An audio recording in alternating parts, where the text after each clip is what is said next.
చేశాడు, అన్నయ్య బయటికి రా యుద్ధానికి.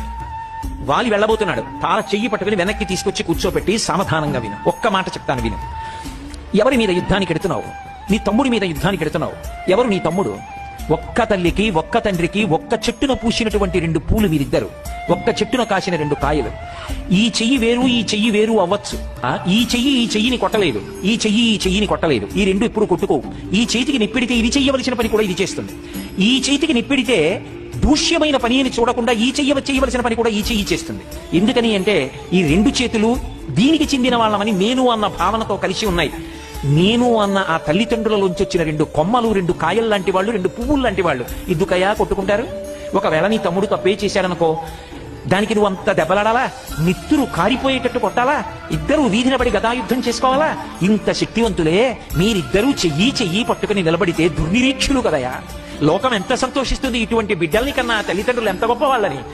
తండ్రికి తల్లికి రేపు తద్దినం పెడితే బొటనవేలు మించి నీళ్లు విడిచిపెడుతుంటే పెద్ద కొడుకు చెయ్యి కిందనుండాలి, మిగిలిన కొడుకుల చేతులు పైన ఉండాలి.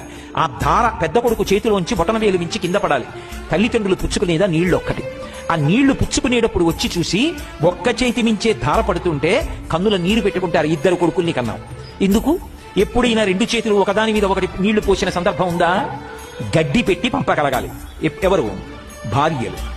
మీరిద్దరూ ఏ కొట్టు చేశాడు, అన్నయ్య బయటికి రా యుద్ధానికి. వాలి వెళ్ళబోతున్నాడు. తార చెయ్యి పట్టుకుని వెనక్కి తీసుకొచ్చి కూర్చోపెట్టి సావధానంగా విను, ఒక్క మాట చెప్తాను విను. ఎవరి మీద యుద్ధానికి ఎడుతున్నావు? నీ తమ్ముడి మీద యుద్ధానికి ఎడుతున్నావు. ఎవరు నీ తమ్ముడు? ఒక్క తల్లికి ఒక్క తండ్రికి ఒక్క చెట్టున పూసినటువంటి రెండు పూలు వీరిద్దరు, ఒక్క చెట్టున కాసిన రెండు కాయలు. ఈ చెయ్యి వేరు ఈ చెయ్యి వేరు అవ్వచ్చు. ఈ చెయ్యి ఈ చెయ్యిని కొట్టలేదు, ఈ చెయ్యి ఈ చెయ్యిని కొట్టలేదు. ఈ రెండు ఇప్పుడు కొట్టుకోవు. ఈ చేతికి నిప్పిడితే ఇది చెయ్యవలసిన పని కూడా ఇది చేస్తుంది. ఈ చేతికి నిప్పిడితే దూష్యమైన పని అని చూడకుండా ఈ చేయవలసిన పని కూడా ఈ చెయ్యి చేస్తుంది. ఎందుకని అంటే ఈ రెండు చేతులు దీనికి చెందిన వాళ్ళమని నేను అన్న భావనతో కలిసి ఉన్నాయి. నేను అన్న ఆ తల్లిదండ్రులలోంచి వచ్చిన రెండు కొమ్మలు, రెండు కాయలు లాంటి వాళ్ళు, రెండు పువ్వులు లాంటి వాళ్ళు ఇద్దుకయా కొట్టుకుంటారు. ఒకవేళ నీ తమ్ముడు తప్పే చేశాడనుకో, దానికి నువ్వు అంత దెబ్బలాడాలా?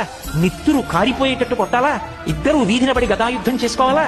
ఇంత శక్తివంతులే మీరిద్దరూ చెయ్యి పట్టుకుని నిలబడితే దుర్నిరీక్షులు కదయా. లోకం ఎంత సంతోషిస్తుంది ఇటువంటి బిడ్డల్ని కన్నా. తల్లిదండ్రులు ఎంత గొప్ప వాళ్ళని. తండ్రికి తల్లికి రేపు తద్దినం పెడితే బొటనవేలు మించి నీళ్లు విడిచిపెడుతుంటే పెద్ద కొడుకు చెయ్యి కిందనుండాలి, మిగిలిన కొడుకుల చేతులు పైన ఉండాలి. ఆ ధార పెద్ద కొడుకు చేతిలోంచి బొటనవేలు మించి కింద పడాలి. తల్లిదండ్రులు పుచ్చుకునేదా నీళ్లు ఒక్కటి.